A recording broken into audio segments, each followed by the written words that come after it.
your beautiful performance by Theodora and Jacqueline. Good afternoon to you all, and welcome to this conversation about women's health and performance. We are very excited with this event because this is the very first event of a new talk series that we are developing in the Applied Performance Science Hub here at Schulich.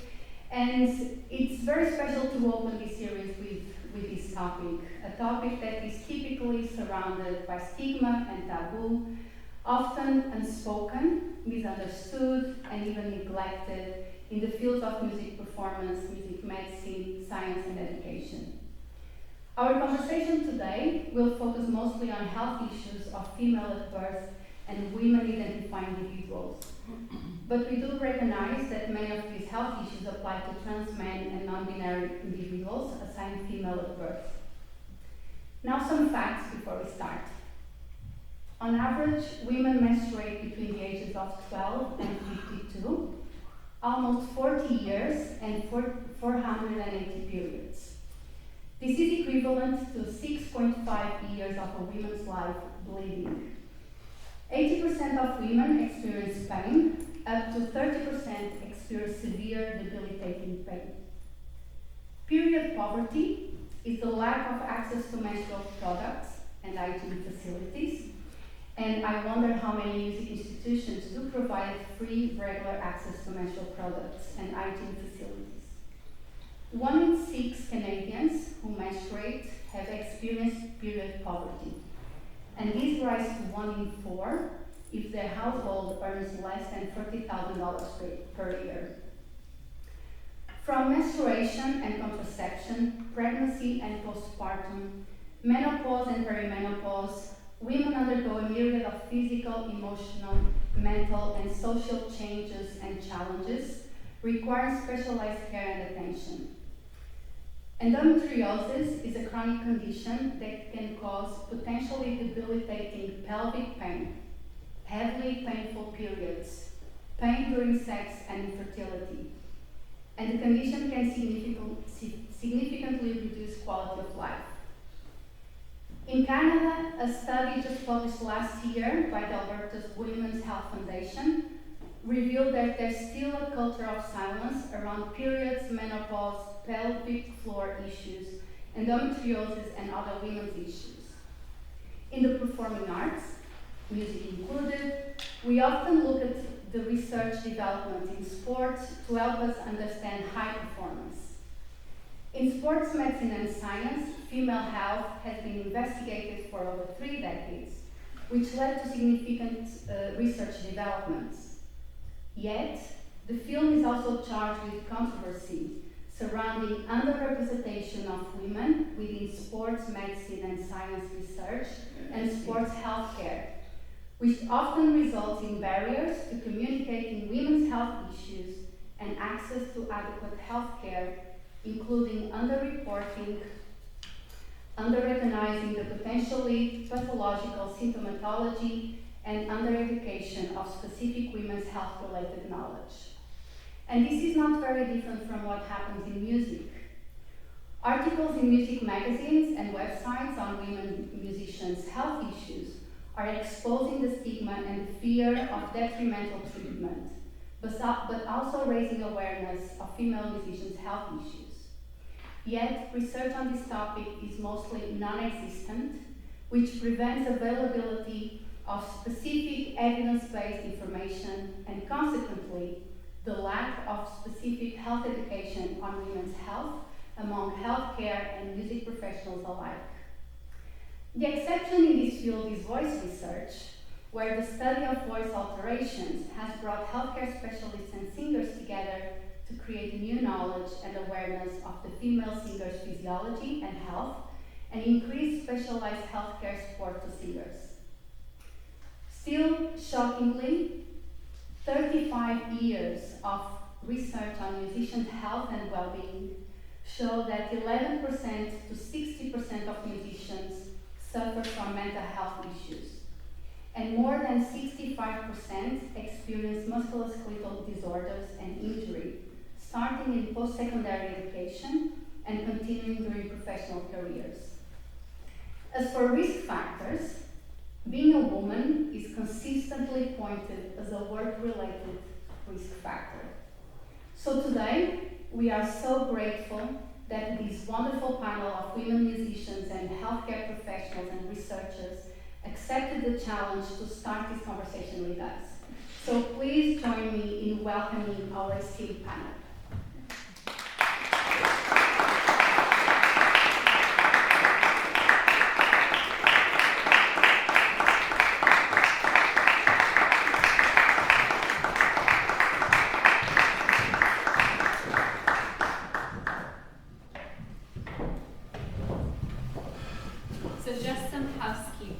If we could have Dr. Chagnon and Dominique here, and then in your pairs. Yep, and you guys just right here. Yeah, right here.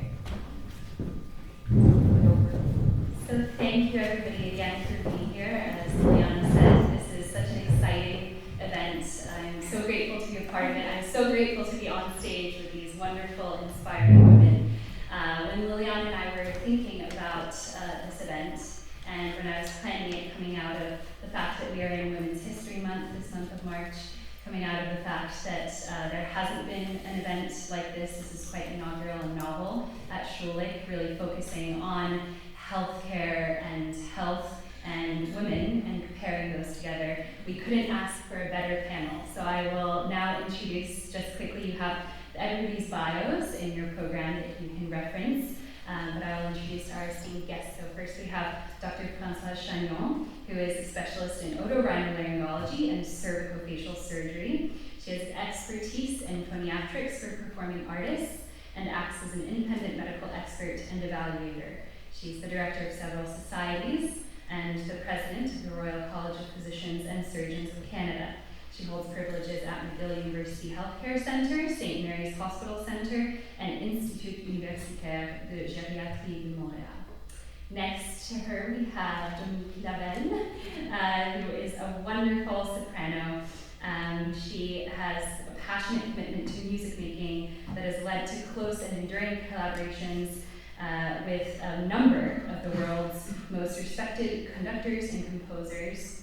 She is renowned for her Handel, Mozart, and Bach interpretations and is drawn to contemporary music as well.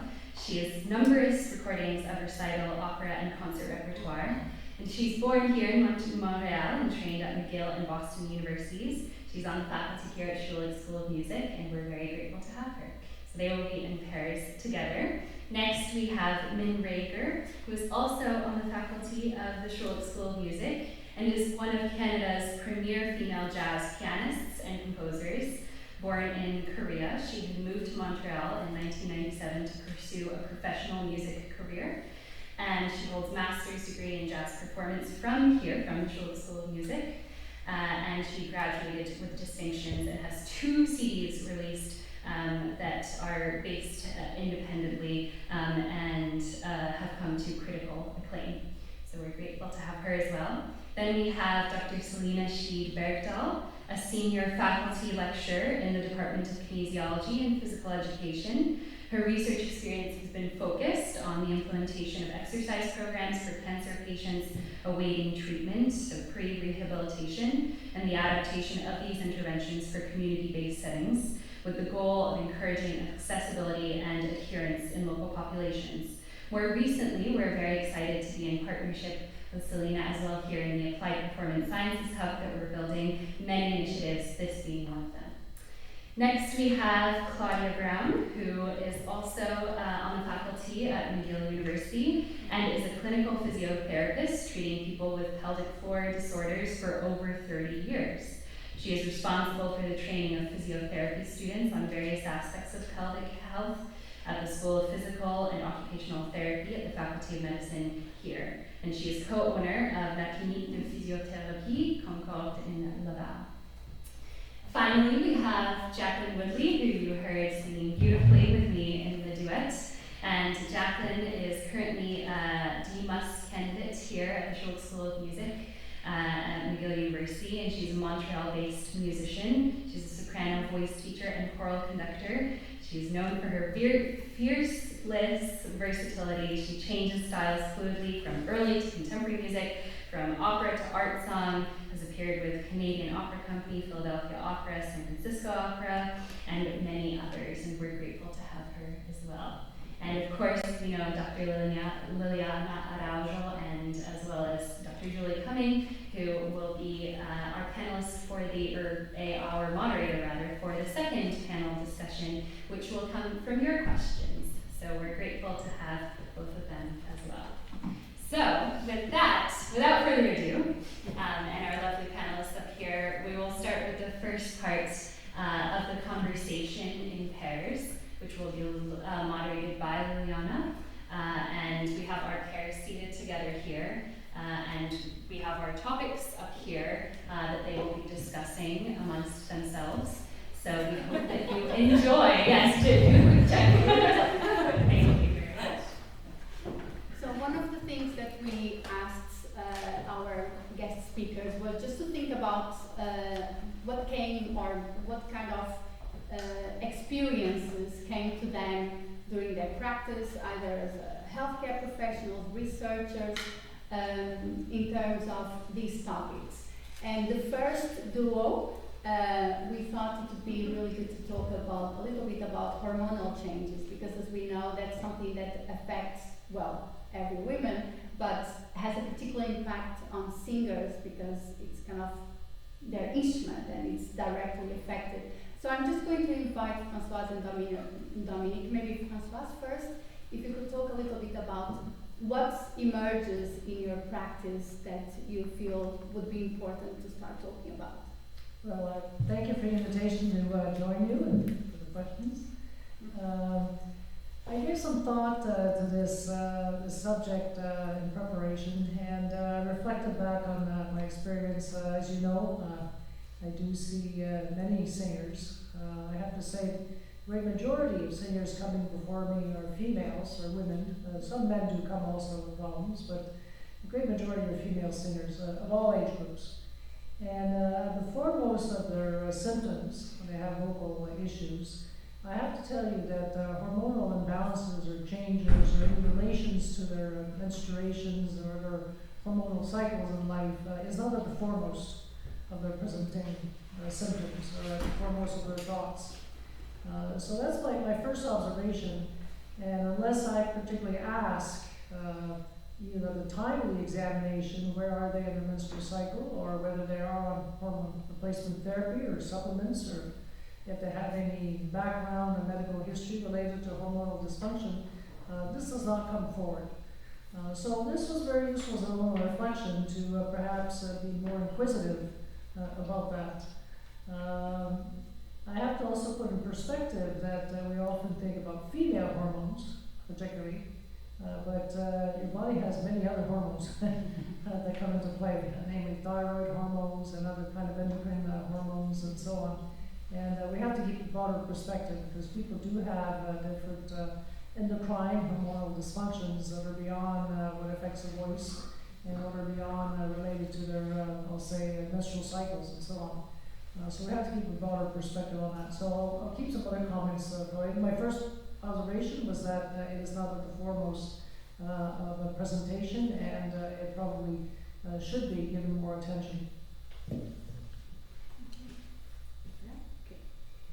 Okay, so yes, it's I'm very honored to be a member of this panel. Of course, my relationship or my knowledge of hormones has to do with my own life as a singer, so it's really personal. So I said, okay, Dominique, do you want to talk about that or not? Okay. So the hormones can affect the quality of a voice. It can make it very challenging to phonate. So at different periods, for example, when you start having your period, when you're in the middle of your cycle, when you're having your period, and you have to sing, you can't just say, well, I'm not gonna do this contract maestro because I'm having my period today. So you have to learn to make it work. There's a lot of issue. Personally, I've had issues with my ovary. I had a hysterectomy. I went through menopause, and I also had thyroid cancer, which removed my whole thyroid was removed because of a cancerous thing. It's something that all of my family, my father's side, all of the 9 children have cancer. My grandmother had it, so it was not a surprise. But it took a long time. I have to say that this was what took the most, probably 3 years to readjust, because when you lose your thyroid, you basically lose, you know, a lot of different hormones. It affects your stress level, it affects your emotion, it affects so many things, and it was really difficult for me to sing in the upper register. First of all, probably because of the surgery, because they had to remove it and it affected some of the muscles here, but also because the hormones were completely out of whack. I would get like a very high hormone dose, and then they would have to lower it and up and down and up and down and way up and down. And that was I think, when I think about it, compared to having babies, breastfeeding, singing, 3 weeks after having my daughter, I mean, having a belly this big and singing Messiah at 8 months pregnant, all of the, you know, the life of a woman as an artist, I've gone through all of it, hysterectomy and la la la. But I have to say that the most difficult was probably dealing with the hormonal imbalance from the thyroid cancer. And if I can follow up on that, I'm just wondering if you could share any kind of strategies that were very helpful to you at that time, or at any other time that you experienced those challenges. Yeah, well, I have to say that what basically was very helpful in my career was that my ENT and my gynecologist were very close friends, and I asked them to work together because there were so many, it impacted, and I was singing on such a high level, and I really needed to have those 2 people, Dr. Stern, who was in Boston, and then Dr. Testa, Enrique Testa, who was my gynecologist in Boston at the time, and they made sure to really work together to make sure that I was able to sing. So sometimes if the hormones, for example, I had, you're gonna know all of my health history, but I had some fibroids in my ovaries, and they had to remove it. And then they kept my ovaries because they wanted to make sure that the hormones would be still working. But then my doctor, my gynecologist said, Nick, we have to put you on the birth control pill. And I said, no birth control pill, I'm going to do it all natural. And I ended up singing Traviata with the Boston Lyric, and my voice was not working so well, and I had those little curly wigs to do Traviata, and I had put so much steam in my dressing room that the curls were just And then I went to see my ENT, and he said, Dominique, your cords are like 2 gray big pillows. We got to do something about it. And so basically, I think for me it was very helpful that my ENT and my gynecologist worked together. I think Dominique has shared with you the extremes of hormonal imbalances and dysfunction that an individual can live through. Short of that extreme, I think as women we all sustain on a daily basis hormonal fluctuations, not necessarily imbalances, but things are constantly fluctuating throughout the week, throughout the month, throughout our lifetime. And notwithstanding stress and other things that happen that play onto that. But the point is that the human body is extremely resilient. It is amazing how we all, I'll say, put up or get through this without any significant impairment of our quality of life. I'm not saying it's not impossible to have some impairment, but it is surprising how the human body is resilient and can compensate, can adapt to various hormonal fluctuations. Now, when you get to the other extreme, yes, I think that you illustrate that the very careful titration, right? The blood tests and titrations of the hormonal levels and so on, and the chemistry that goes behind our hormonal supplementation and so on. Things are much more refined now as far as what we're able to test, blood tests, how sensitive they are, and also the medications, how we're able to titrate that. So with good titration and monitoring and so on, it is possible to adjust this. It's not one pill fits all, you know, for the next 6 years. It's not unusual that things have to be modified and the dosage have to be modified. But it does require a lot of, yes, I'll say supervision or collaboration or partnership with your medical team. Absolutely, and if I could just maybe add the fact that I think that it's really amazing when you think about the woman's body, the men's body as well, because we're talking about the woman's body here, that it is so resilient and so flexible, and it has to be. Otherwise, I mean, if you're kind of at the same place when you're a baby and then you're gonna die at 85 or 90 years old, of course there has to be changes.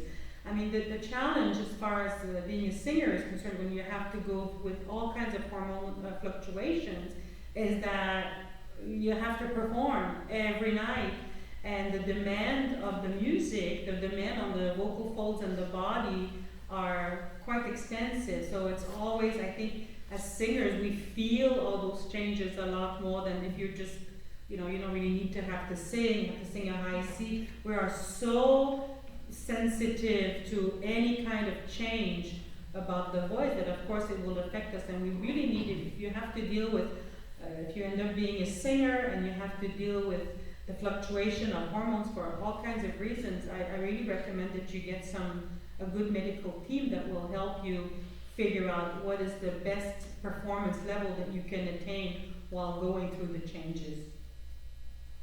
So it sounds from what you are both describing that having that support from healthcare professionals is really, really important, especially for singers, and monitoring in a way all the changes that happen and all the challenges that may happen. And for you, Françoise, I'm wondering if you have seen in the past years any changes in terms of how quickly people seek that kind of healthcare support in your practice. I think the awareness level is much higher. I see that singers, as artists, as professionals, much more aware, much more intuitive, and much more interested in knowing their physiology, how their body works, and why it works this way. It used to be, there's a bit of a myth out there that there's a lot of somatic complaint. You're imagining things, it's all in your head. Okay, we're past that. And much of what singers and women will come to me with this intuition of, just something isn't right, or I don't sound right. There's a feeling of effort in my voice, or fatigue, or there's a little noise, or just something isn't right, although you may have this difficulty describing it. Usually that intuition means a lot. There is something. That doesn't mean there's something serious going on, or they have a disease or anything. We're not going to medicalize, make diseases out of everything, but there is a greater awareness and willingness to share that intuition with the medical professionals. So I think the responsibility of the medical professionals is to listen, first and foremost. They should be listening to that. Whether or not they know what to do with it is another story. But they should listen and be attentive and try to figure it out with the singer. I really like the way you say working with the singer, with the musician, because we know in research that there's something that some musicians struggle with in trusting the healthcare professional. So that element of listening and working with seems to be very important. I don't know if you have any other questions. Yeah, I think I would just say, as a singer and having worked with both these wonderful women here, I do think that it's, especially when we're talking about hormonal changes throughout the life cycle and in the voice, finding the team, so the kind of voice care team that works for you is really important. And I think Dominique spoke to that. And knowing, my last question would be, how do you know when you found that team? How did you know, Dominique, that you had found the gynecologist and the ENT that worked with you? Dr. Chagnon, how do you know when the singer and you are working in synergy? Yeah. I'm often asked by patients, come before me, how do I find a good doctor? Well, I say, find one that is as passionate about their craft, about medicine, as you are about your art and about singing. If you both have a passion for what you do, I think then their minds will meet. I agree, that's what I would say is love. I felt really loved by my ENT. It's very strange to say, but he was so always concerned, he always listened to what I had to say. And same with the gynecologist, also Dr. Testa, who did like meticulous work on all the surgery, and I had a number of them, just meticulous to make sure that my muscles would be okay, that I would be ready to sing on in time. I mean, just such care. And also the Dr. Randolph, also who did the surgery on the thyroid, also I have to say was very, very, very committed, very passionate, and I think that's the key to making it a successful journey. Thank you. So I think we are going to move to the next duo, but thank you so much, especially to you, Dominique, for sharing with us your health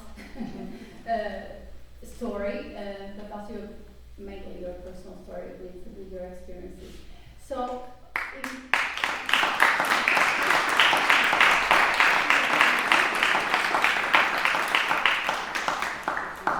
so you did say that singers kind of are more fine-tuned to those changes. So we are now moving into this conversation looking at non-singers, and we have me, who is a jazz pianist, with us, and Celena, who specializes in a way in physiology. So I know that, Celena, you have something to present. I think I'll just talk. You'll talk? Okay. So can you tell us a little bit about female physiology and what we need to know? Well, I think one of the biggest things that I've noticed was in my career as a female scientist in the area was that everything was always defined as the male physiology and extrapolated to the female. It was almost like female was an afterthought. When I first started, the anatomical or the physiological models were always based on the male. And so all what we learned was based on the male physiology and anatomy and growth progression.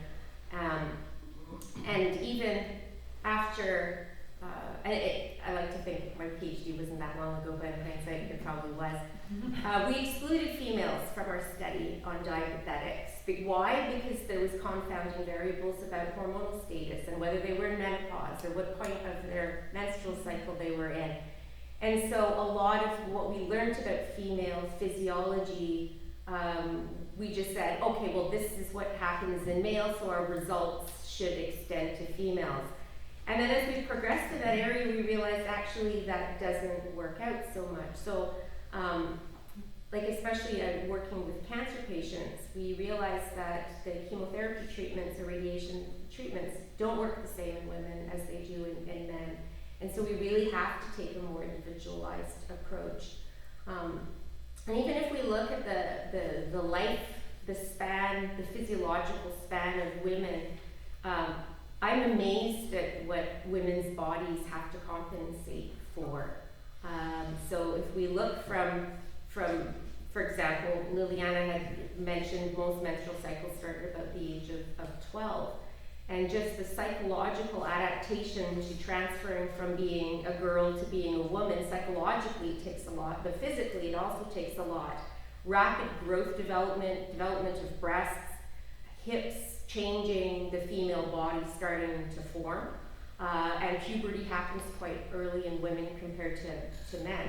And so, and at the age of 12, they are able to sexually reproduce, and that's a heavy load to put on a 12-year-old girl.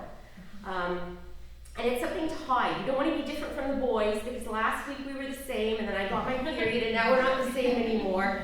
And we hide our physiology a lot rather than celebrating it. It's something that we find is, and in different cultures as well, we all bring our baggage to the table. We say, it's dirty, it's disgusting, it's gross, ew, she has her period and she can't do this, and we don't take part in physical education anymore. So women tend to stop being a part, they start to lose out on sporting activities, they start to not be as physically active or engaged in sports as the boys in the class are.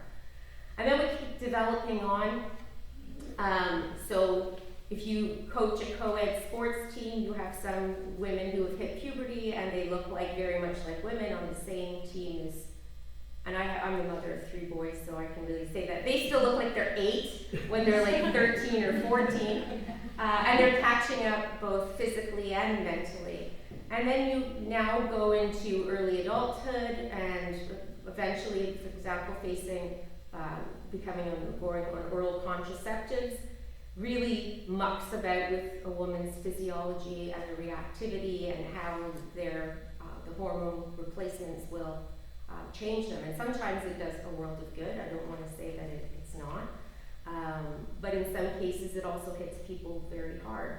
And we talked about endometriosis, and we talked about very painful periods, and we talked about how girls can have a hard time, but it's something that we hide and we don't try to admit to it.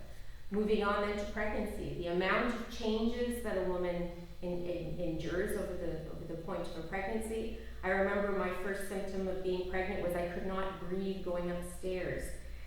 Because then we have to adapt to having a fetus, so our blood plasma volume increases very, very rapidly. And we don't necessarily have the hemoglobin or the oxygen carrying capacity that makes up for that. The blood volume expands very rapidly, and then we kind of have to spend some time making the hemoglobin to make up for it. And this is why all the obstetricians, they take iron. But you're left breathless. I can't imagine what singers have to go through in this point in time, because I would give presentations in classes and I would sound like a cranked phone call all the time.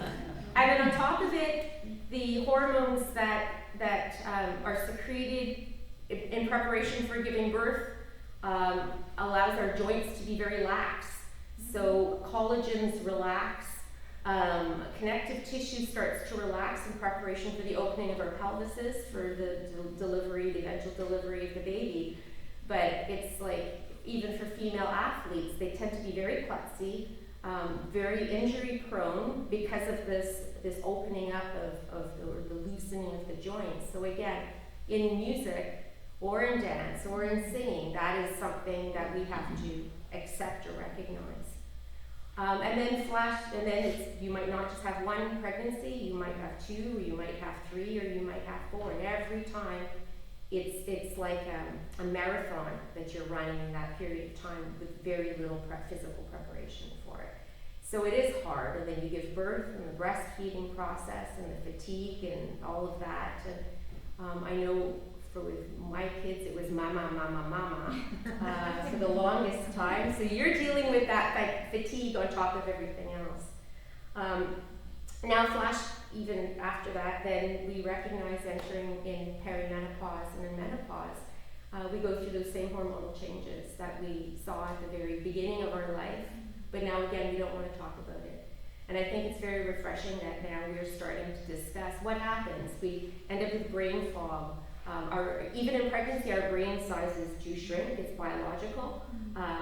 We end up with, again, shrinking during menopause. So confusion occurs. You forget what you're going to say. You forget where you live. You go, oh my God, what's going on? But we don't talk about things like that. And they're very clear and very evident physiological responses that happen. And I know in science, I was taught when I was training that you're just like the man. You show up, you do your work, and you don't talk about in interviews that you'd like to have a family. You don't recognize that you want to have kids, because now you will be on a showcase or on a tier with men who are in competition. And is it easier for them? I have a fantastic husband who's very active in our children's life, but yeah, he could, after 2 weeks of paternity leave, he could go back easily and reintegrate. For me, physically and mentally, it was much more difficult to leave my children behind and to not be a part of that, and they were being breastfed, so that had its remnants. So So if we look at the whole lifespan, on a female there's rapid, and it's not just hormonal changes, but the physiological changes. Women are not small men.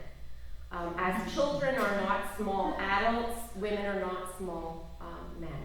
So our thoracic cavity size, our heart size, our brain size is different from men. Our hormonal status, how we enter into our hormonal cycles, that's all very, very different. Our bone mineral density changes throughout our lifespan. Estrogen is cardioprotective for the longest period of time, but then all of a sudden in menopause, boom, we lose that protection. And so we have very different symptoms. I'm very relieved and very happy for this interest that's here, because we have to start to say we are not small men. We have our own physiology, and that has to be appreciated. So when we're looking at musicians or singers, we can't lump everybody in one package and say everybody's going to respond to this exactly the same way. As we've learned in science, women do not respond to drugs the same way. They do not respond to treatment the same way. And we have to really start looking at individualization. So I'm going to leave it to my jazz pianist expert now to take over. So thank you. Thank you. I think I've learned so much just for the last 10 minutes. Listening to Dr. Celena. All this information is really overwhelming, but I can totally relate to Celena, because I grew up in South Korea, which we don't really talk about, for example, how we feel, and like, especially with your parents, it's like those things are not to be taught. So we always keep everything. So like when there's a problem, like a little bit of like headache, like we don't tend to talk about it.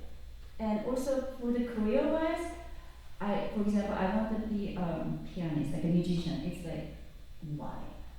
So it's less open, definitely. It's not an easy career. So for my case, I was really, really driven. Just I have to do this. So I just came here to be a musician. That's how my journey started. And then I met my husband here, and then I'm married for 22 years, and I have 2 boys. That's my kind of story.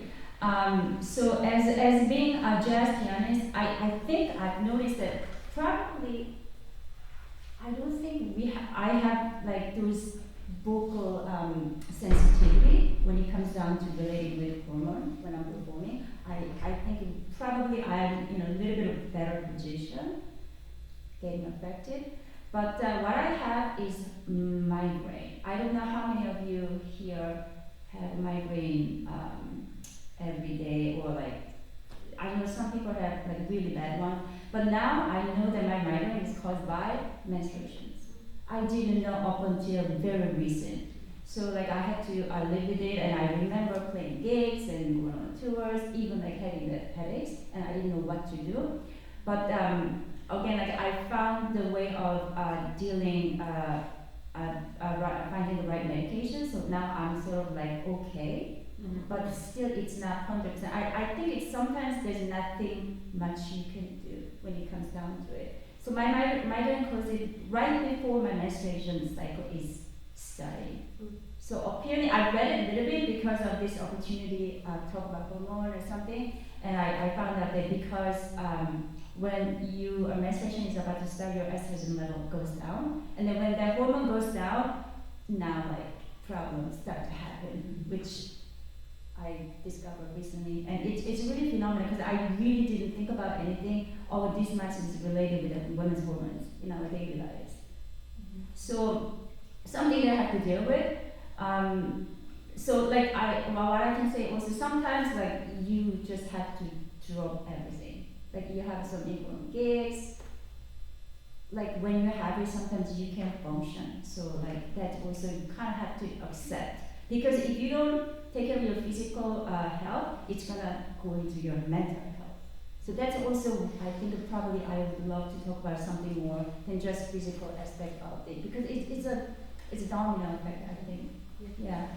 So I sometimes have a conversation with my students, and they come up to me, talk about these stereotypes of, for example, being jazz vocalists. You know, like why we feel a little bit like we are a little bit underestimated than instrumentalists. That's very common topics that come, and like that's I think we really need to address.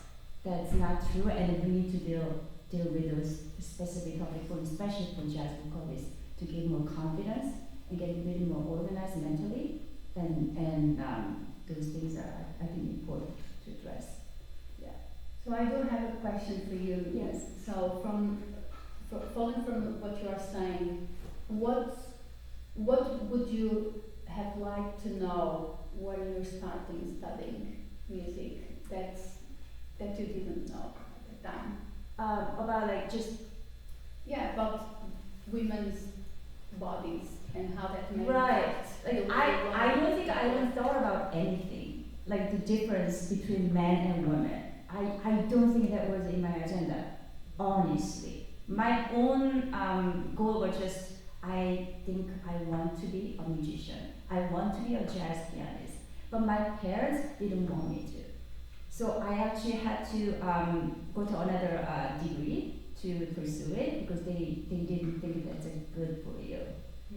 But I couldn't stop after having that degree. Good for you. Yes, I'm very glad I did it. Yeah, so I came here with one-way plane ticket with one suitcase. That was it. So, yeah, I mean, it's good to have those strong goals, especially when we're young. So like you really sit down. What is really the meaning of your like future career? Not just like vaguely really thinking about it. I think we need to all like need to be addressed like what is really like suit for you and what is your like real goal for your life, and that could also help no matter like what is affecting you. Yeah. Thank you.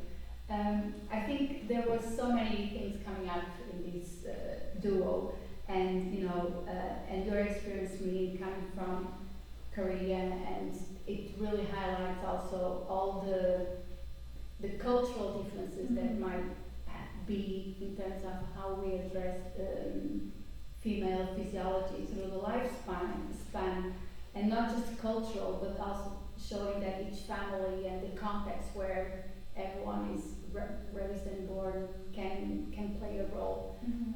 So thank you for sharing your experience. I think we are going to move on. Do you have any questions? To the next duo, and of course there will be opportunity for more questions to the panel. And maybe I'll start with Jacqueline.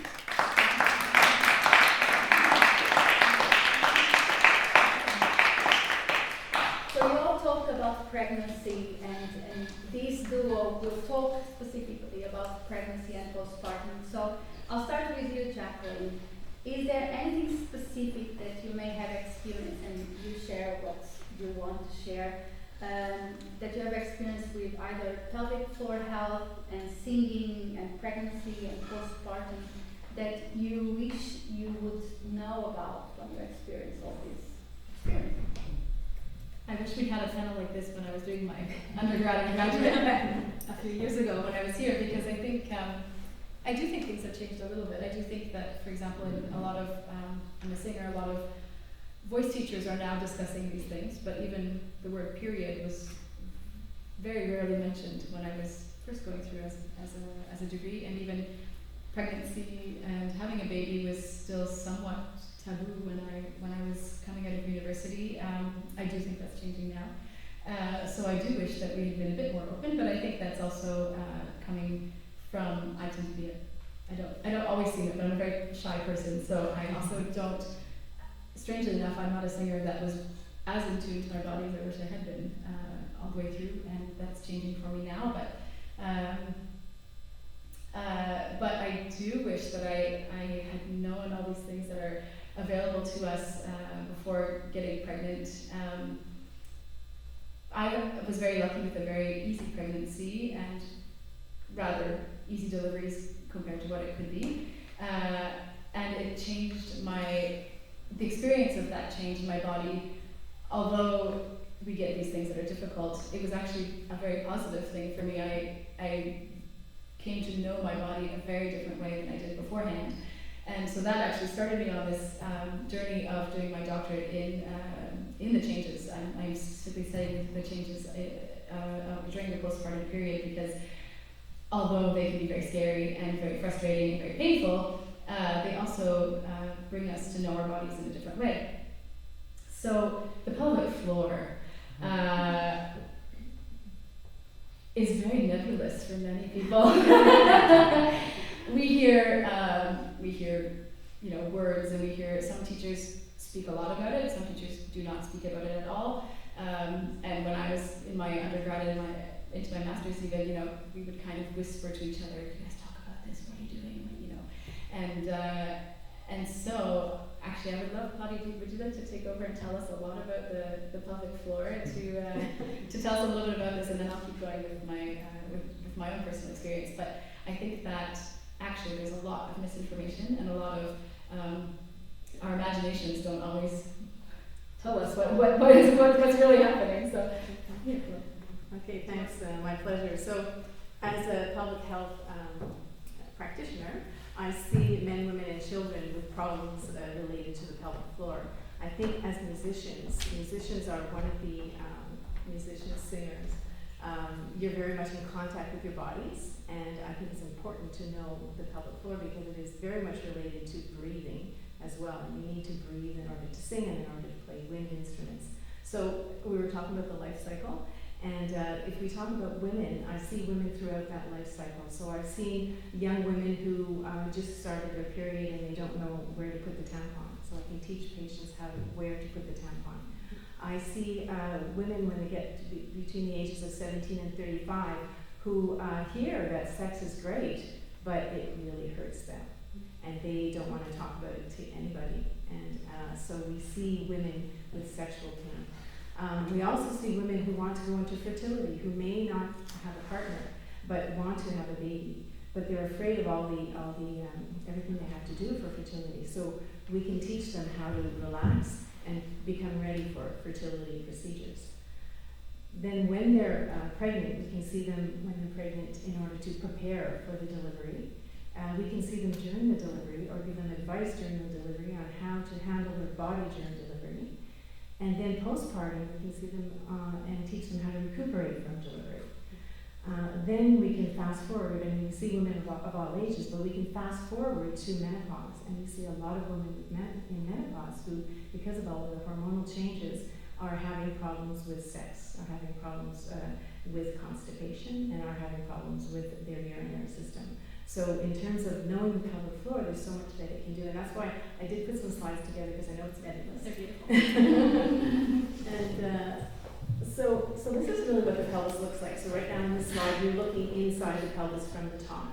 And that pink part is really are the muscles of the pelvic floor. So they really are a floor. So being the floor of the pelvis, if you did not have those muscles, your organs would literally fall out. So they support all of your organs. We can go to the next slide. I'll try to make this quick. We actually have like to control the magic okay. controller. Okay, and is there a... Okay, great. So here you see, do you mind if I stand up? Of course. No, it's okay. Yeah. So here you see the pelvic floor. Can you all hear me? Yes. Yeah. See the pelvic floor? It goes from the pubic bone all the way to the coccyx in the back. And here it looks just like a sling. But when you saw it in this slide before, it's not a sling. That's because we cut in the middle, so it looks like a sling, but it really is all of these muscles. And you see it's underneath the bladder, it's underneath the vagina, and it's underneath the rectum. And so it's very important, this muscle, it's really multifunctional. So one of the functions is to hold in all of the organs. The other function is as a core stabilizer. If you want to stand on one leg, you need the pelvic floor to help you keep your balance. Another function is that it has to be able to open and close if you want to go to the washroom, or if you want to have sex, or if you don't want to have sex, or if you don't want to go to the washroom. So the muscle has to be able to open and close as well. And the other function is really dynamic, and it has a lot to do with musicians. It's a function that really is in relation to intra-abdominal pressure. Oops. So I know that you've all heard about the pelvic floor. You all work very much with the diaphragm, with the respiratory diaphragm. Well, the respiratory diaphragm and the pelvic floor, they work together. And knowing how to contract and relax the pelvic floor can help you with your craft. So one of the core stabilizers are also the abdominals. So you have the abdominal muscles, the back muscles, and the pelvic floor. So I talked about intra-abdominal pressure. So we can see in this slide here, you see the diaphragm at the top, and you see the pelvic floor at the bottom. Well, that actually holds a whole canister, and that canister is what's called the intra-abdominal cavity. And it's pressures in that cavity that can cause problems with incontinence, but can also help you to be able to do your singing. So that intra-abdominal cavity changes, it's dynamic. And what makes you increase pressure in the intra-abdominal cavity? You cough, you sneeze, you blow your nose. You work out, you lift heavy objects. Sometimes if you push to go for number 2, you're going to increase the pressure in the intra-abdominal cavity, yelling, and of course, I keep going the wrong way, singing. So in order to sing, in order to get the voice out, you need to work with your intra-abdominal pressures. And the pelvic floor is related to that as well. So I wasn't sure if I should put this diagram up, but it is really a diagram I love the best because it really shows the diaphragm and the pelvic floor. So you can see we basically cut the person in the front. It's a slide by Netter. And this is the diaphragm. It's huge. And so when you want to breathe in, the diaphragm has to come down. And because this abdominal cavity is full, when your diaphragm comes down, it causes pressure in that cavity. So your tummy will either come out or your pelvic floor will either come out. But it's really very mechanical and very dynamic. And so this here would be the floor of the pelvic floor and the diaphragm, and they work together. Okay, so I don't know if you wanted to. So until I had gotten pregnant and you realize how much support the pelvic floor gives you, or how much it does not. Claudia asked me if I'd be willing to say what kinds of things we experience after pregnancy, and I think we all have heard of the, well, we always have heard about when you're pregnant, you do have to go to the washroom often, but the only change is sometimes whether you control it or not afterwards. So you asked about incontinence. That's something that we talk about, and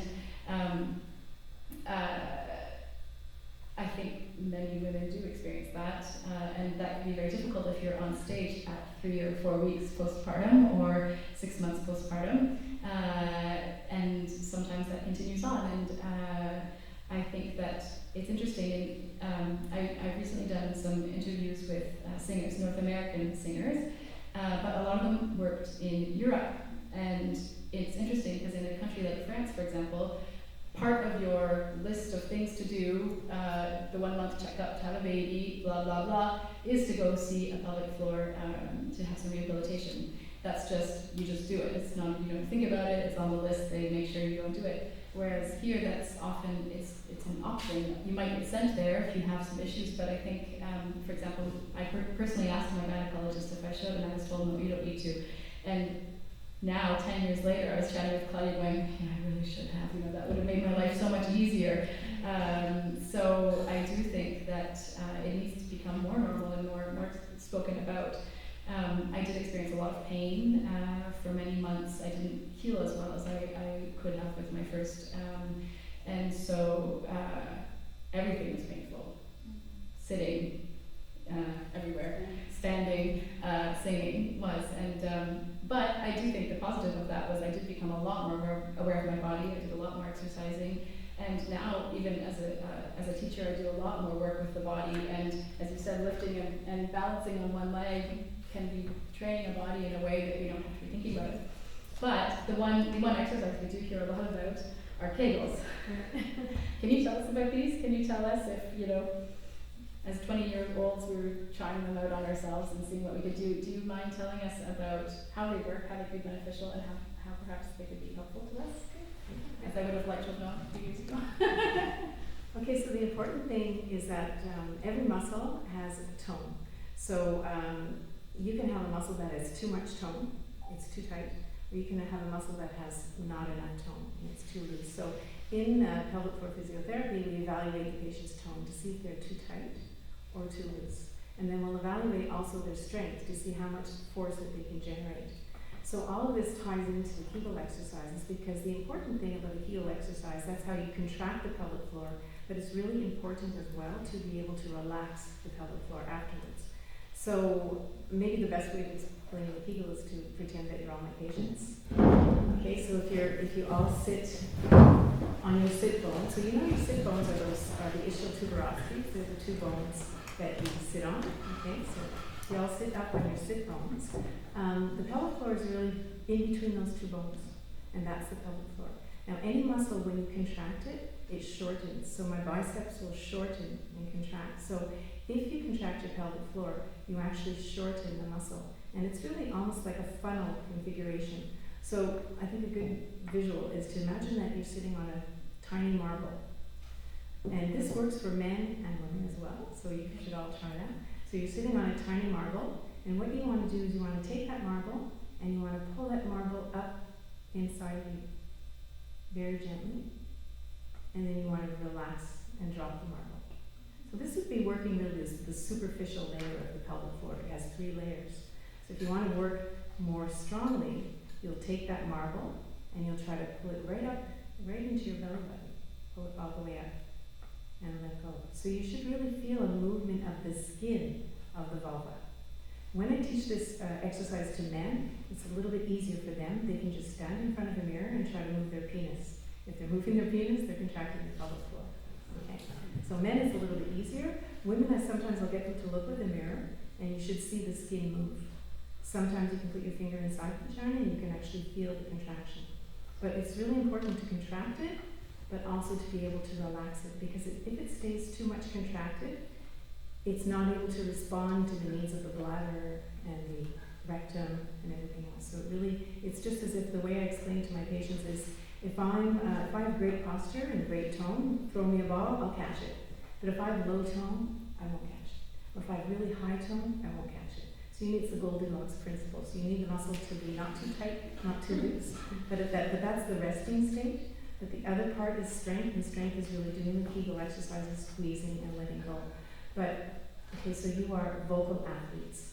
So athletes have to learn to contract their muscles in different ways. So you need to contract a muscle for speed, squeeze, let go, squeeze, let go, squeeze, let go. And you need to contract it for endurance, squeeze a little bit and hold it for a long time. And then you need to contract it for strength, squeeze and hold tightly.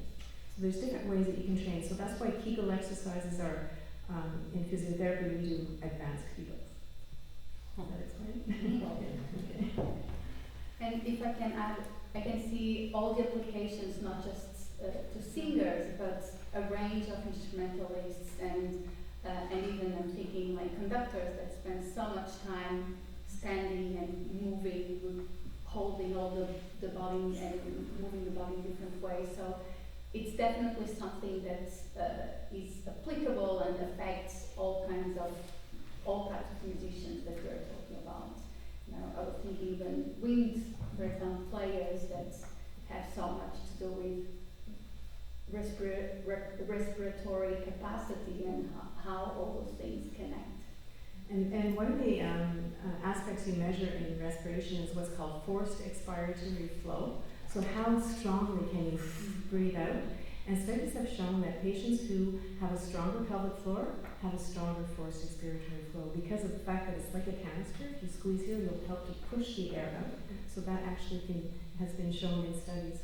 Other studies have shown there's different ways you can tell if somebody's pelvic floor is working. You can put EMG captors on them to see if they're generating electricity, or you can do what's called a real-time ultrasound. So they've done EMG and ultrasound studies, and they've shown that singers use their pelvic floor when they're singing. So that's fact. That's actually proven. And so knowing how to use it is a different story. And I've looked on the internet and I've seen different renditions of how opera singers will explain the pelvic floor, but it's not always correct. So that's why the idea of it being nebulous. Well, I think too there are also different voice types, different body types, and perhaps also comes into play for that. Yes, and I can't really quote the study, but I know that endomorphs and ectomorphs will use different parts of their pelvic floor in order to contract. So I think that has a lot to do with it as well. And your muscle can contract lifting, but it can also contract just staying in the same place, an isometric contraction, so that can also happen. And muscles can also contract when they're lengthening, but I don't think, I'm not sure, but we don't know if that's what's happening with singers. Thank you so much. This was, I feel that we had a master class in 10 minutes. We will need to move on because we really want to give opportunity to everyone to ask questions, and we know there were some questions. But thank you so much.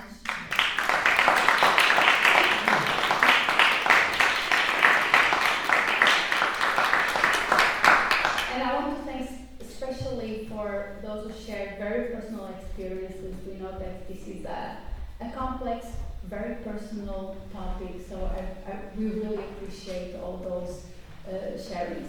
Now, we do have, well, actually, I'll hand over to Julie, and we'll move from here. Well, thank you very much, and I feel very privileged to be among this very distinguished group of people who know so much about our bodies, our women's bodies, and how that affects our lives. And the first thing I'd like to say is just, it's so amazing to be talking about this in front of a crowd. I mean, you know, we've all, and I'm someone who's very comfortable with being a woman, and, you know, I wear lots of womanly clothes all the time and everything, but there's certain things that I could never admit. Like, when I had menopause, I had very heavy bleeding. And, you know, I had to be within reach of a bathroom to change my tampons and my pads and everything. Like, I couldn't be gone for an hour, you know, for a certain period. And you could never admit to the man who was sitting next to you at that conference or the students in your classes that you had to get out of there quick or else I'm going to start bleeding on the floor. And this is, you know, and we've been all been hiding all this time. And these are natural features of being human. And so I just really, really appreciate this, that you've all come and shared your ideas and your knowledge and your experiences. And I guess the other thing is, I think that the idea that being a musician means knowing your body is a very important thing to remember. And so much of what we do is mental. You know, we think about, I have to learn that score, and there's practicing, but it's often just about playing faster or playing louder or whatever, but it's not about actually understanding the mechanics of your body and how that can actually help you to become a better musician. It's not all just like, you know, working hard and thinking, you know, and thinking very intellectually. It's a much more holistic aspect. So thank you so much. That's sort of my takeaways from what you said. Thank you very much.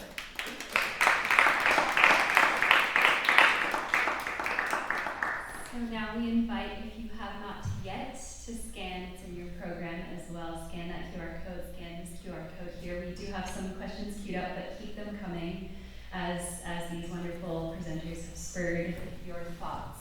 So I'll start with some of the first questions. Julie, if you'd like to choose any of them, we have many. We can start at the bottom to the top, perhaps. So this. Sure, why don't we start with the bottom there?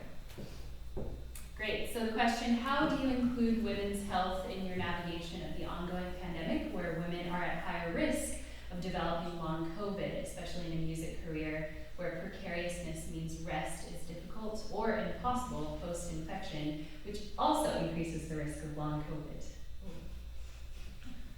Okay. Or anybody in the panel. Let me give this a try because this long COVID is a mess. Obviously, this is an emergent kind of disease entity. I think we tried to make some parallels with other post-viral infection conditions, but it's way beyond what we had seen with other viruses such as mononucleosis or various other viruses that can give you, some post-viral symptoms. But the COVID one was particularly marking in the diversity of the disease in individuals, the severity of it. And one of the key features we're now finding out, this is like 3-4 years now, we're picking up on these specific markers of inflammation and how prevalent they were throughout all the organs could have been affected by this inflammation and the blood vessels, including blood vessels in your brain. So all the organs have been affected by it. Now luckily, most people, despite they got sick with COVID, had a milder form, I will say. They had been sick on the spur of the moment, but they're now not left with the sequelae of it. And luckily also, a great majority of the mankind was vaccinated, which helped a lot. But what we are seeing now with the long COVID is one of the features, of course, is fatigue, but fatigue beyond what can be recuperated with exercise and with therapy, and it's beyond kind of muscular fatigue. It just does not recover. With that comes the shortness of breath, this beyond even minor exertion, and the psychological, mental fatigue also that is not recovered by sleep or rest. So I have not seen really singers at this point who have suffered long COVID. Perhaps they're just not coming to me because they're just still recuperating. They're not performing or even trying to perform. There's certainly no contraindications.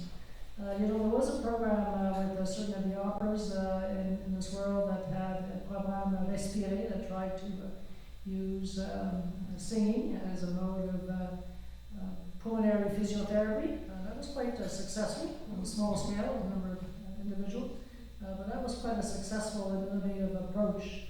I think that beyond the respiratory physiotherapy that provided, I think it provided a lot of psychological well-being to be able to sing, to expirer, respirer, expirer.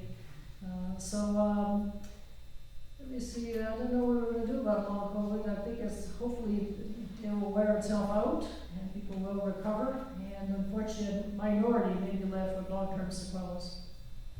And just to add something to that as well, I think it's also the recognition of what some of the symptoms are because they're so diverse. For example, tinnitus is a symptom now of long COVID as well. And so many people all of a sudden develop a symptom, and they might not even have had a severe case of COVID either, and then they're developing these side effects which they don't know what to do with or where it comes from. So I think it's also the recognition of the broader scope rather than just the fatigue is like so incredibly important, but I mean we've seen athletes coming in with a ringing in their ear on one side, and I cannot imagine what that would mean to a musician. To not hear properly, and one of the athletes we saw was like it feels like a little bit like I'm underwater, but only on one side.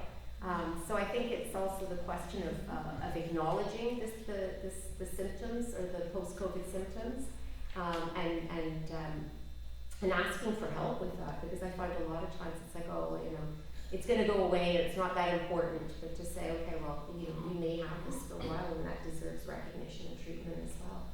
They are so diverse. Mm-hmm. Just a quick comment. Thank you for bringing up the issue of ringing in the ears. We did have a higher incidence of hearing loss. We did have a virus affecting the inner ear. If we tested it appropriately, we would find some sequelae of certain frequencies being affected, accounting for the tinnitus. And notwithstanding issues just with your eustachian tube, this virus affected those glands in the back of your nose and sinuses and remain there, and it caused a lot of the issues of ventilation in the middle ear. That's a little easier to correct, by the way, but the effect on the inner ear has been more refractory. And just to add quickly to that, at my clinic we have 2 occupational therapists, and one of them has taken a course on treating patients with long COVID. And there are occupational therapy clinics that are open around Quebec now in order to treat patients with long COVID. And occupational therapists, a lot of them also have an expertise in mental health, so they kind of can work the two together. Could I just ask about what is it that you can do what are some of the actual treatments for long COVID? Because you said you can actually do some things in your clinic. So the first thing is really a full assessment, and the assessment has a lot to do with their mental health. And the idea of graded activities doesn't work for everybody, so they have to determine which people that it works for. And they will sit down and work out a schedule, a daily schedule for the patient, and planning their day ahead of time so that they can have energy conservation. Thank you. I was putting up the next question. Would you like to read it off, Julie, or would you? This one? Yeah, this one. Okay. So, if you experience mental symptoms such as anxiety, fatigue, or mood swings related to your menstrual cycles or hormonal levels, how do you navigate your work life, especially when the symptoms are interfering with your performances? Do you communicate with your colleagues about these issues as opposed to supposedly physical issues that are perhaps more tangible and slightly easier to describe? I think this is a great one because we've been focusing on physical and bodies a lot, and I think the mental also has that impact. Who would like to jump in on that difficult question? Because I deal with athletes sometimes, and it's how do you, there is a high degree of performance anxiety that might affect them that they don't normally have. So for example, how do you react to time, the clock ticking, or how do you react to being one goal behind in a game, or how do you, as a goaltender, maintain the focus in a soccer game? I think the most important thing, and it's hard because I think conversations like this are important to have, but I think to acknowledge the importance of psychology in this, to almost be able to have like an inner dialogue, to be able to acknowledge your feelings, to validate your feelings, and to kind of find your own strategy on how to talk through them. So there are actually sports psychologists now that work with acknowledging how you feel in a period of time. Like for example, if you're in menopause, and I had an athlete talk about this, the way they feel immense rage at one point in time. So it's like if you're in competition, how to productively channel that rage into excelling in their sport. And I'm going to really put like musicians and conductors and dancers and singers in the field of performance. So they're, in my opinion, like athletes. And so to be able to say, I have to perform, there is going to be a lot of stress here, how do I work through that? So the acknowledgement, and not just saying, I'm really stressed out, sorry guys, I'm going to have a bad day, but to work with the fact that, hey, I do have this is important. And we see treatment, and we see athletic therapists and physiotherapists, and we see sports medicine doctors. We also have to, I think, recognize the mental health aspect of that as much, and say this is as valid to me in performance as, like my mental state is as valid as my physical state. And I think that's where we really have to take it, to acknowledge that I have this, I have to learn how to work with it. I can't necessarily take the time off or say, sorry, I'm not performing tonight, but how do we channel it and how do we work with it? But I think part of that is the acceptance and the acknowledgement of it. I mean, I definitely have those experiences, having bad day because of, like my mood and like fatigues and not sleeping well, and especially when my kids were young. But I think at the end of the day, the more I think about it, now I'm a little bit older than in my 20s, I was one of those musicians who was really hard on myself. I have to say, like, that time, like, I couldn't help it to get over it with the performance anxieties and all those, like, it's just imagination. You're just constantly imagining, like, what people's gonna think of your performance, like, like all those negative thoughts. It probably, we all can relate it in a certain degree. But I think one of the thing that I could speak is that I think we need to be somehow that most kindest person to ourselves. Mm-hmm. I tend to sometimes speak to myself. I know it's a little crazy, but like you know what, you can do this. Even for this event, I shared a little bit of my feelings yesterday because I've never been in this panel speakers. And when I got invited, I was like, oh my goodness, okay, how am I gonna sit in front of this tiny gonna, being with these amazing like specialists in their like it really, first thing was, oh my goodness, I'm nervous. But you know what? Like I really did, especially last night. Okay, tomorrow's the day. But you know what? I'm not gonna be alone here. I'm all with all these amazing women, and how can it be bad?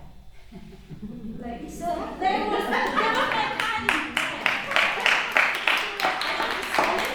of say, but it works sometimes. It might not work all the time, because life is never perfect, as we know. But it's one of those tactics that we could sometimes use to have, the keeping positive thoughts, feeling gratitude, those little things, it really, that the humanity, when you connect with people, it really means to me a lot, I have to say. Yeah, so that's all I can add a little bit. Can I just add, and thank you, that's brilliant, and those are the strategies that psychologists suggest. That's right, you have to pay for it, but we can do it without paying. So like, we can practice this, I think. But it's not easy.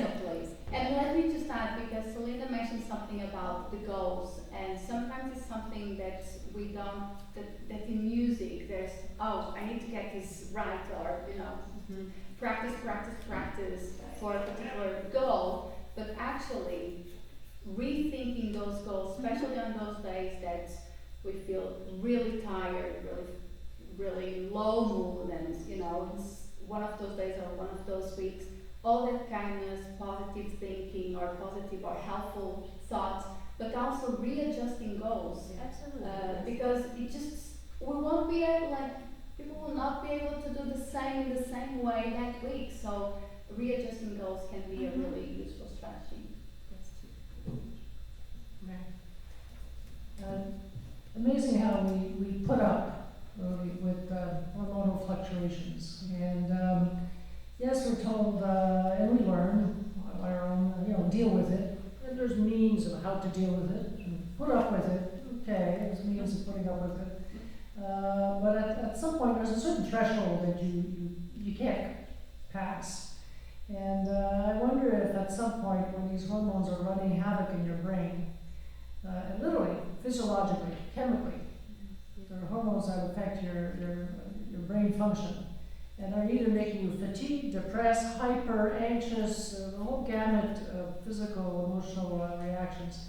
I wonder if it's not time at some point to seek some medical help or so and say, listen, I've tried, I've done this, I've done that, but it's really affecting, it's beyond performance here. It's your performance in life and in your personal relationships and your sexual relationships and so on, that you reach a certain threshold. And that threshold may be different amongst individuals. We have to accept that also, because one person has dealt with it and found means and so on, and the other can't succeed, makes you feel even worse, that you don't require some help. So I just want to leave that a little bit. Again, I don't want to medicalize all these issues, but I think there has to be an openness to say sometimes I do need, chemical help, if I may say. Great. On that thread, there's so many questions. We could stay here forever and talk, but on the cognition thread, I wonder whether the performers could talk that upper question. Can you talk about how some of the issues that we've talked about affects your memory and concentration? Or even not. Our healthcare question. I was just discussing with Dominique that last week I was rehearsing for a new opera, and I have always had trouble with my memory, but I especially have trouble now. And I don't know, I think it's partly children, it's partly fatigue, it's partly all these things, but I think that Dominique can speak more to that, but I definitely find my memory to be not just, I find a concentration because I feel like a computer that's always open. What are the kids, what are they doing tonight? I had to have a sitter, I had to leave dinner, I had to, so-and-so's picking them up, and then the bottle feeding is happening now, and the concentration on the task I'm doing at that moment is shared with so many other things. And I'm lucky in that I think in a way we perform, I find, and I've spoken to a lot of singers, this happens for them too in performers, when we get on stage and the feet are on stage, then we get into the flow state and we get into our performances. But that whole day and the rehearsals, and then leaving rehearsal to go check on your child who's sick, or your husband who's sick, or your whoever, and there's just, we're not alone in that as women, but I think we do have a larger burden often on that. So yes, I don't know, how does it affect? Yeah, I definitely think so. However, you also get very good at multitasking, and you practice that a lot. And you learn to concentrate on shorter periods of time, but at higher quality, I would say. I got really good at, I had a half hour while my child was sleeping, so I have to learn this, and I would give myself very specific goals. Rather than I have to memorize a whole opera, I'd say, okay, the scene has to be memorized, I have a half hour. Or I would put the babies to bed. My children have all been sung whatever score I'm singing at a very slow pace, in whatever language it is. I joke that my son would speak Serbian before he spoke English. I was trying to memorize a Serbian opera when he was a baby, but you just become, you play games to yourself, and you find different ways to do things. You know, a coffee's never just a coffee anymore. I don't know, but Well, I mean, for me, I'm thinking now I'm 60, so my brain is not working so well anymore. Not really. I mean, it's just, I mean, most of the day it takes me forever. I mean, Theodora and Jacqueline, I'm sure they can confirm that it's just so hard for me sometimes to find words to express myself just because my brain is not working so well. But you know what? I've accepted it, and it's just gonna sound a little bit funny, but I have to say that the age of experience and the wisdom that I have can kind of compensate for the lack of functioning. It doesn't work as well. Nothing works as well, but at least, okay, I don't have the memory, and sometimes I goof around, my words are all just really terrible, but at least hopefully my wisdom will and that's right. And one more thing also, like if I have to learn music, something that I would do, I could memorize. When you're performing all the time, you could learn something in 3 days, you can learn an opera in 10 days, but now it takes about 5 months if I have to learn music. So I just know in advance, I'm not gonna wait, oh yeah, I have a concert next week. No, it's like, okay, I have to think 6 months in advance and then start working on it, and then by the time I get there, I'll be ready. But it's just an adjustment. Yeah. I think, would we like to have more questions or time, or about maybe a final wrap-up Maybe question? one more question. Okay. And then we can all talk. Yeah, amongst ourselves. Yes. So this last one at the top, I think, is a great one to wrap this panel up. It's a little metaphysical. Shall I read? Metacognition, yes. Yeah. It has been such a long struggle to achieve anything approaching gender equality in the music profession, and we are not there yet. Do we risk placing women even more so in a deficit position by openly discussing these issues in the workplace? That's a very brave question about a very important issue. Thank you, whoever said that. Yeah. I think it's a brave question, but I think even beyond the scope of music, I think we need to, the more women talk about this, I think in general, the more normalized it becomes, because I think the hush-hush that we've always faced before has kind of affected we all kind of live in our own silos and our experiences, and so we don't recognize it, but it's like, there's a lot of women in this universe, you know? And so like, if we got together, this all can't be ignored and make us feel lesser or not as important to have positions, because we have lovely wisdom from people later on in life that they bring to the table. And so the more I think that we discuss and have opportunities like this, I think the more it becomes normal, the more accepting it becomes. And I'm proud to say my husband actually went and bought my last box of tampons without like totally losing his marbles of the cash. So I think it's starting to come where it's becoming more normalized. But I think it takes efforts like this, and people getting together to talk about it and not being embarrassed and not like, shh, by the way. I think that's the first step to say, hey, you know, we're in the workforce. We bring something important to the table, so it shouldn't matter what my hormonal status is or whatever. Like that should be a part of who I am, as it would with you know, somebody else having like a broken leg, or somebody having like a cane that they're working with, or whatever. It is what it is, and it makes us who we are, and I think it's important to discuss it. And you said at the very beginning that, you know, in medical school it was men that were normal. Yeah. But there's more of us than there are men. And we're the normal ones. We should be they're the weirdos. We love you anyway. Sorry for all the men in the room. I'd just like to say, I think, well, we know the old adage that knowledge is power, and I think by having these conversations, we're increasing our knowledge, increasing our power. But that's not at the detriment to male power, because we're just celebrating differences. And I think now we might have been talking about a lot of the pitfalls and a lot of the problems of being a woman, but there are so many advantages to being a woman as well, and I think those can also be highlighted. So I think the more we discuss these things, I think the better it will be. And can I just add, because doing research in this area, like, I cannot read any other paper that says that being a woman is a risk factor to be ill in music or in performing arts. We cannot say that anymore. And I do hope that actually whoever asks this question, that this conversation may have empowered you to feel that actually this is the way forward. We will never be able to discuss fully gender equality if we don't talk about the issue frontally and openly. And actually, I think, as we discussed, more than just showing the challenges and the changes, this creates opportunity to find solutions and to find new strategies and to find new approaches. But for that, we need to talk about it, and we need to start doing research in this field.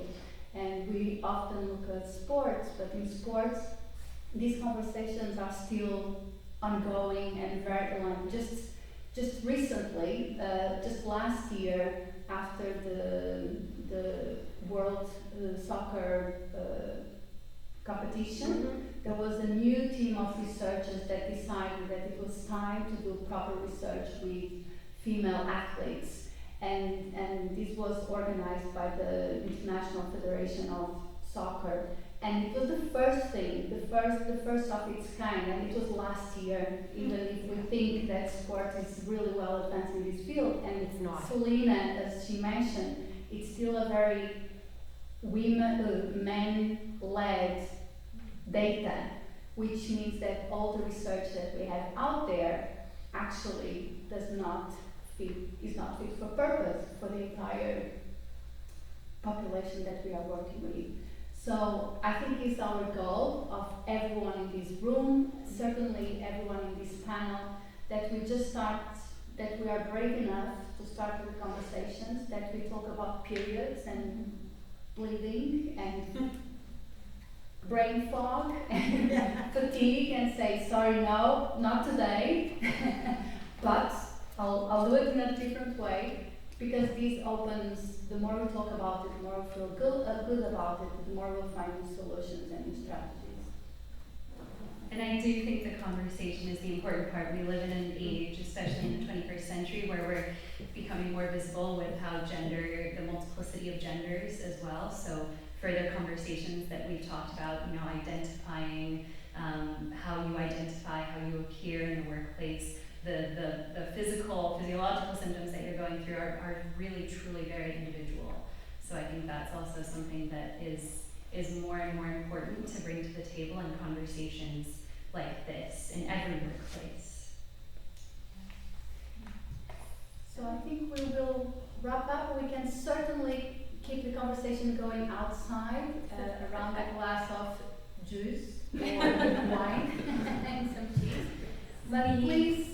Yes, go ahead. Sorry. No. I was just going to say we have on your way out, as Liliana is saying, we have 2 baskets up there and down here with menstrual health products as well that we wanted to offer as this is co-organized and sponsored by the SSMU Menstrual Health Project. You can ask Commissioner Julie Miracle, who will be around about their events. But we have baskets with offerings on your way out. But don't forget on your way out what Liliana was going to say. There's juice and wine. No, but just join me in really thank this amazing group of people. And I should also say that this wouldn't have been possible without actually Theodora leadership. And this was kind of, we have been kind of trying to do something and think about that for a while. But this event was really led by Theodora. So thank you all.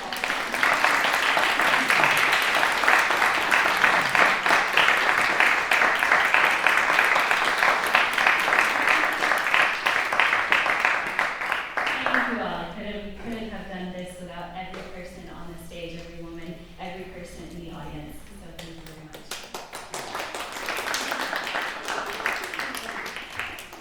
And the last token, I have a little gift in my culture. I come from, speaking of multicultural, I come from Bulgarian culture, where we have a actual celebration in March, which is centered on Grandma March. And it's the wisdom of the woman and how March is this changeable season and time.